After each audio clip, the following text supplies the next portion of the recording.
તો મમ્મી સવારની અંદર ગરમ ગરમ મેથીના ભજીયા બનાવી દીધા. ગોટા કાળી ચૌદસના દિવસે કેમ મમ્મી ભજીયા જ બનાવે? નાસ્તા કરીએ પણ કકરાટ કાઢવું પડે એટલે આ ભજીયા બનાવી કકરાટ કાઢ્યું કહેવાય. બરાબર. તો બધાના હેપી કાળી ચૌદસ. ગરમ ગરમ ભજીયા તૈયાર થાય છે. આ બાજુ પપ્પા મારે બેસી ગયા જમભાઈ. ને મમ્મી ભાભી ફરવાને ખાવા બનાવતી બધે આપણે જો ગુજરાતી પહેરાવાનું કામ આ જ હોય. તહેવાર હોય એટલે રસોડામાં જ હોય એમનો તહેવાર. પછી ટાઈમ મળે તો ફરવા જવાનું. જવાનું ના મળે તો નહીં. એવું છે ને? હા સવાર ભજીયા બનાવ્યા અને પછી અમારાથી બહુ વિડીયો કઈ લેવાયો ના કેમ કે ગેસ્ટ આવીને બેસી ગયા. અને ગેસ્ટ આવીને બેઠા હોય એટલે એમને બી કમ્ફર્ટેબલ ના લાગે એટલે આપણે ના ઉતારાય વિડીયો. અને ગેસ્ટ આવ્યા હોય એટલે એમને બી રિસ્પોન્સ આપવો પડે. આપણે પછી આપણું કામ કરીએ તો ના ચાલે. એટલું બધું કામ કરે અને સવારના વહેલા ઉઠ્યા હોય એટલે ઊંઘ તો આવે જ એટલે અમે સુઈ ગયા. ગુજરાતી પહેરાવો બપોરે 1 કલાક ઊંઘે ને તો થઈ જ ના મગજ ના કામ સાંજે મગજ કામ જ ના કરે એટલે થોડુંક તો મગજને રેસ્ટ આવવા માટે આરામ કરી જ લેવો પડે. શું બનાવો છો? શું બનાવો તમે? આજે ભાજી પાવનો પ્રોગ્રામ છે. ભાજી બનાવો છો? મેનુ કોઈ નક્કી નતું કર્યું, અમારી જાતે જ અમે નક્કી કરી દીધું બધું કે અમે શું શું બનાવીને ખવડાવીશું. બરાબર. અમે મારી જાતે કોઈ હતું જ નહીં. તમે 3 લેડીઝે ભેગા થાય મેનુ બનાવી દીધું છે. હવે રોજ જે બના એ ચૂપચાપ તમારો ઘરે જવાનું. બરાબર. જે છોકરાઓને ભાવે અને આપણે બી ભાવે એ ટાઈપનું મેનુ નક્કી કર્યું છે. છોકરાઓના તો ફેવરેટ છે તારા ભાજી હા પાવ. એટલે જ ને. અને અત્યારે ફીમાં કઈ બહારનું કઈ ખવડાવાય ના પછી સારું ના. બરાબર. અને આજે અમારી ભાભીને છે ને મગજ કામ જ નતું કરતું. એ શાના કારણે કામ નતું કરતું કે અમે જે કાલે ધનતેરસની પૂજા કરી તો અમે આરતી જે લીધી તો એની અંદર કોપીરાઇટ આવ્યો હતું. કોપીરાઇટ આવ્યો, કોપીરાઇટ ક્લેમ મૂક્યા પછી કોપીરાઇટ આવ્યો પણ એમાં કેટલી મિનિટમાં શું કેટલી મિનિટમાં જોયું તો બધાએ 14 જણ 10 મિનિટમાં 10 મિનિટની અંદર 14 જણે જોયો તો તે સબસ્ક્રાઇબરોને 2 વખત એક વખત તારે મૂક્યો અને ફરી મૂક્યો તો ભાઈ મ્યુટ થઈ ગયેલો, અવાજ નતો આવતો. આખો બ્લોગ તો ખરો પણ અવાજ આવતો જ નતો. એટલે આજે અમારા જે સબસ્ક્રાઇબરો જે રૂટીનના છે જેમને જોયો એમના દિલથી સોરી. 2 વખત તમે બ્લોગ જોયો પણ બંને વખત તમારે ડિલીટ મારવો પડે અમારી ચેનલમાંથી. પણ ત્રીજી વખત મૂક્યો તો રિસ્પોન્સ જોરદાર મળ્યો. અને ખબર નહીં હવે કોકે કોમેન્ટ કરી હતી હમણાં એ બ્લોગની અંદર કે કોનું છોકરું કયું છે એ તો અમને કહો. આગળના બ્લોગમાં હા એટલે કોમેન્ટ આવી હતી. તો રાવી સૌમ્ય અને રાવી એ મારા ભાવિનના છોકરા છે. અને જેન્સી અને કાયન એ બંટીભાઈ અને માનસીના છોકરા છે બંને. અને કન્ફ્યુઝ જ છે કેમ કે અમારા છોકરાઓ બી કન્ફ્યુઝ છે કે મમ્મી કઈ બધા છોકરાઓ સ્કૂલમાં જાય તો મારી તો 2 મમ્મી છે એમ કેમ 2 પપ્પા છે કેમ કે અમે છોકરાઓ કોઈ મોટા પપ્પા કે મોટી મમ્મી નથી બોલાવ્યું કે કાકા કાકી નથી બોલાવ્યું. બધા જેના બધા એકબીજાના પપ્પા અને મમ્મી જ કે છે. કોઈને અમે એવી રીતના શીખવાડ્યું નહીં. હવે કાકામાં છોકરાઓને એક ચેપ્ટર આવ્યું તમને સામાન્ય જ્ઞાનમાં. કોને? સૌમ્ય? હા હું મારો અનુભવ કહું. સૌમ્યનું સામાન્ય જ્ઞાનનું એક ચેપ્ટર આવ્યું હતું કુટુંબ વિશેનું. હા સામાન્ય જ્ઞાનમાં કે કુટુંબમાં મમ્મીને શું કહેવાય એવી રીતના. તો પપ્પાના ભાઈને શું કહેવાય તો મમ્મી સૌમ્ય કે મમ્મી શું કહેવાય તો મેં કહ્યું તમે કોઈ દિવસ કાકા જ નહીં કીધું તો કઈ તમને ખબર પડી કે કાકા એટલે પછી મમ્મીના બહેનો તો ખબર મામા કહેવાય એમ. પણ પપ્પાના ભાઈને શું કહેવાય તો એ ખબર જ નહીં ને એ શું કહેવાય બરાબર એ ખબર નથી પડતી અને છોકરાઓના બધા સ્કૂલની અંદર અમે ગયા કે આવું કેવું તમારા બે મમ્મી અને બે પપ્પા છે એમ કન્ફ્યુઝ હા કન્ફ્યુઝ છે પણ અમે છોકરાઓના એ રીતનું શીખવાડ્યું છે કે છોકરાઓને ના ખબર પડે કે કયા મમ્મી કયા પપ્પામાં છોકરાઓ થોડા નાના હતા તો મારી મમ્મી કઈ છે અને મારા પપ્પા કયા છે જ નથી ખબર પડતી કેમ કે અમે એ રીતના રાખીએ છીએ જે રીતના છોકરાઓને બરાબર તો આપણા જે સબસ્ક્રાઈબર હતો આપણો એમને જેમને કોમેન્ટ કરી હતી એમને જવાબ મળી ગયો હશે હીરા કેટલી વાર ટાઈમ થઈ ગયો ટાઈમ તો જો તું યાર અંધારું પડી જવાનું છે આપણે થઈ ગયું પતી ગયું શું થઈ ગયું રેડી થઈ ગયો મંદિર જઈએ છીએ આપણે ભાજી રેડી રેડી ટેસ્ટ કરી લીધો ના ના તો પછી મારે ટેસ્ટ કરવાનો હા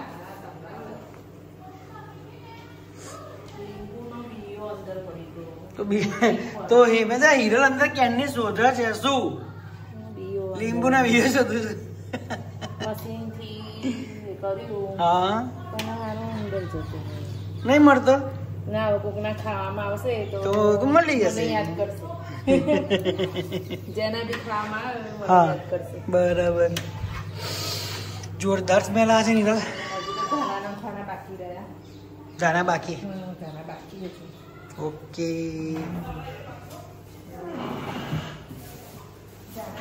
સમારે છે કે વાર લગાડીશ આમાં પણ ટાઈમ લગાડીશ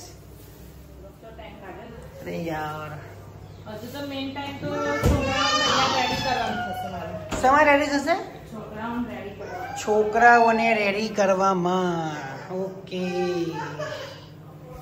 તો મંદિરમાં દર્શન કરીને તો અમે આવી ગયા પણ બહુ જ ભીડ હતી અને ત્યાં આગળ ફટાકડા ફૂટતા હતા એટલે અમારે આવીને છે ને રડવું આવતું હતું એટલે આવતા રહ્યા હે ને અને આ ઘરે આવીને જો આછું મંતર છું રડવું હવે ઘરે ફટાકડા ફોડશે તો શું કરીશ તું રૂમમાં જતી રહે હે શું જતી રહે રૂમમાં જતી રહીશ હે મમ્મી ભાજી પાવ કેવી બનાવી મચ જમ્યા કેવી બનાવી બેટા તો બધા છે ને જમવા બેસી ગયા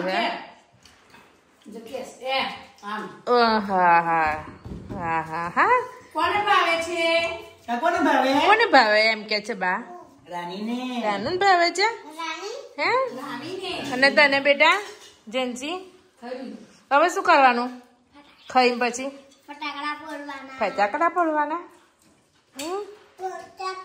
તને ફોડવાના ફટાકડા એ રાવું રડવાનું નહીં છે પપ છે લાયા છે તો એને રડવું આવતું હતું અને અમારે કાયું કઈ ગયો બેટા કઈ સાયકલિંગમાં તો તારે નહીં જવું તો કેમ સાયકલિંગમાં તારે નહીં જવું અને તારે શું થયું તૈયા ફુગ્ગો લીધેલો તો શું થયું ફુગ્ગાનું ઉડી ગયો તેમ કેમ નો પકડેલો તે ઉડી ગયો તોડી દીધેલી મને ખબર નતી તે આખો આમ કરવા ગઈ ને તો આ છોડીને તૂટી ગયો ઓ જતો રહ્યો એમ ઉપર અને કાયું નો અને રાવીનો તો ફૂટી ગયો તો ચાલા હું બી જમી લઉં હવે નહીં પછી ફટાકડા ફોડવાના છે ને જેન્સી આઈ પપ્પા ફોડાવશે ઉના ફોડાવું કેમ એવું એમ સારું તો તમે આઈ પપ્પાનું મોકલું હા ત્રણ જોડે સળગાવે છે ભાઈ પેલું કેવું પેલું વેરી ગુડ જોરદાર અલા કાયુ ની ઘંટી બહુ ફરી હો અલા અલા અલા ગોળ ગોળ દોડી તમે તારું હવાઈ ગયું બેટા જલ્દી અડગ્યું ઓહો ધીમી ફાસ લો સોમ્યા જેવી જ છે હા કમ્પ્લીટ સોમ્યા એવું નહીં કરવાનું દાજી જવાય હા ચલો સળગાવા હા જોજો બેટા હા સળગી ગઈ હા ચલો અલા કાયું નહીં રહી ગઈ કાયું સળગાઈ દે કાયું નહીં રહી ગઈ બિચારાની ઉભો થઈ જા બેટા રેવા દે છોડ ફૂટશે બેટા રેવા દે ના બેટા એ કોઠી છે ને ના કોઠી હવાયેલી નહીં હવાયેલી છે એની દસી જ નથી બહુ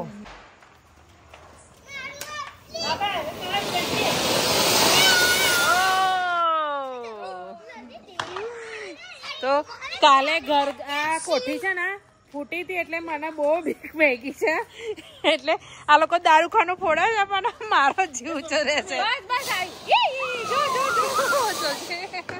ના એક કોઈક જ એવી આવી જાય છે ને તો ફૂટી જાય છે ના મને કાલની થોડીક બીક ભેગી છે ઉભો રામને એ લોકો તું આ બાજુ ફોડ આ શું સળગાયું બટરફ્લાય એ શું છે જેન્સી ને તો દારૂખાનું મળી ગયું ને બધું ફોડશે એવી આયા ધીમે ધીમે બધું ફોડશે જોજો હા જેન્સી દૂરથી સળગાવવાનું બેટા એકદમ નહીં સળગાવવાનું બટરફ્લાય જેવું જ છે હા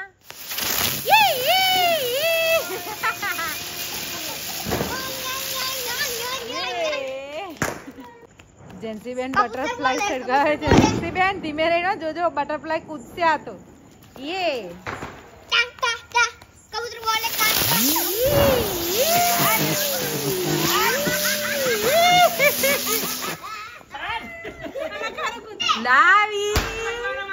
રાવી બીક લાગે બેટા ફટાકડાની બીક લાગે રાવીને ફટાકડાની બીક લાગે છે ભાઈ આવતો બહાર આવતો હું આવું લેવા બેટા સોમ્યમ બટરફ્લાય તો જબરું કૂદે છે હારું કેટલું કૂદે છે કૂદે છે ના તો માલે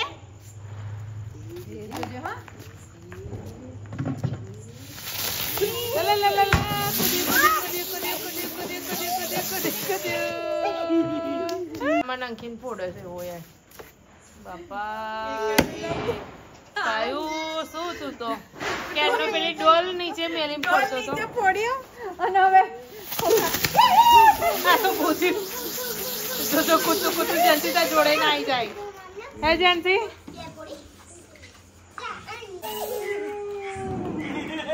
લે આટલું જ ફર્યું પતી ગયું આ જો આ કાયુના કાંડ જો ખોખામાં ભરી શું છે માનસી બીડી બોમ્બ કૂદતું અલે ગાડી નીચે ના જતું રે તમારે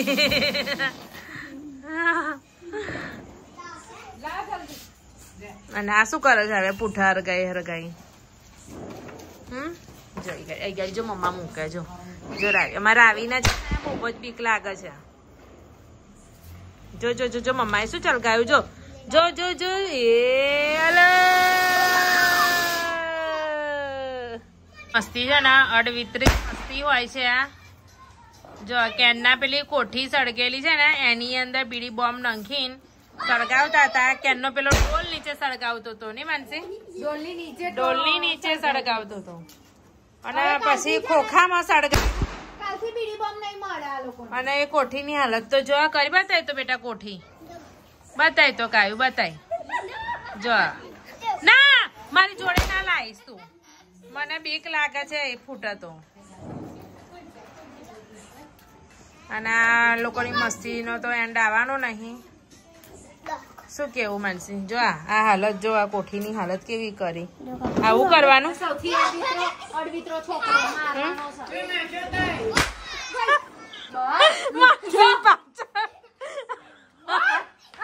આ લોકોએ માનસીની પાછળ નાખ્યો માનસી ના માર પડશે જો બેઠા છે ને તો અમારી ઉપર નંખા છે બોમ્બ બધા ફૂટ્યો હે ને સૌમ્યા કઈ દજાયું